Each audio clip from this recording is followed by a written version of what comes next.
AQSh prezidenti Donald Tramp Rossiyaga qarshi yangi sanksiyalar haqidagi qonun loyihasiga yashil chiroq yoqdi. Bu haqida bugun 8-yanvar kuni mazkur tashabbus muallifi Respublika senatori yetakchisi Lindsey Graham ijtimoiy tarmog'ida ma'lum qildi. Ovoz berish chog'ida kuchli ikki partiyaviy qo'llab-quvvatlashga umid qilaman. Balki bu xato kelasi haftadayoq sodir bo'ladi deb yozdi senator.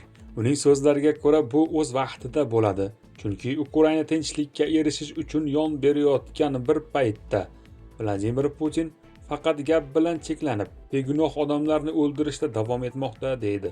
Bu qonun loyihasi prezident Donald Trampga Xitoy, Hindiston va Braziliya kabi davlatlarga ta'sir o'tkazish uchun ulkan imkoniyat beradi.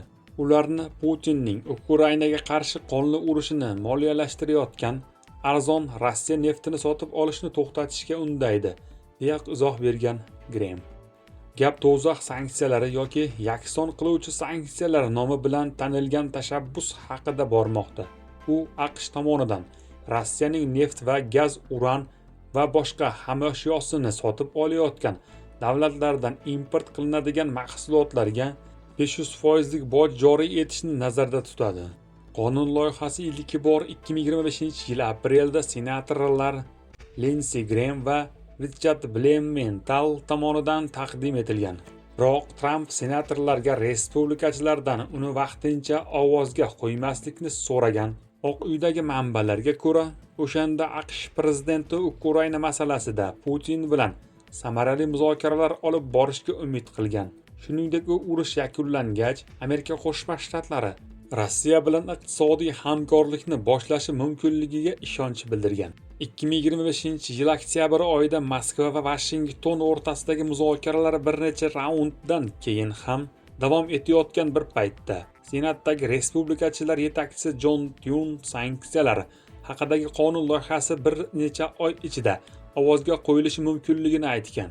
Noyabr oyida esa Graham Tramp tashabbusini ilgari surish bo'yicha topshiriq berganini bildirgan. Biroq shundan so'ng ham hujjat senatorlar tomonidan ko'rib chiqilmagan. Washington Post nashri qonun loyihasi muhokamasi fonida uning qabul qilinishi Rossiyadan ko'ra AQShning o'ziga ko'proq zarar yetkazishi mumkinligini qayd etgan. Sababi Rossiya energetika resurslarini Washingtonning ko'plab muhim hamkorlari, jumladan Yevropadagi davlatlar ham sotib oladi.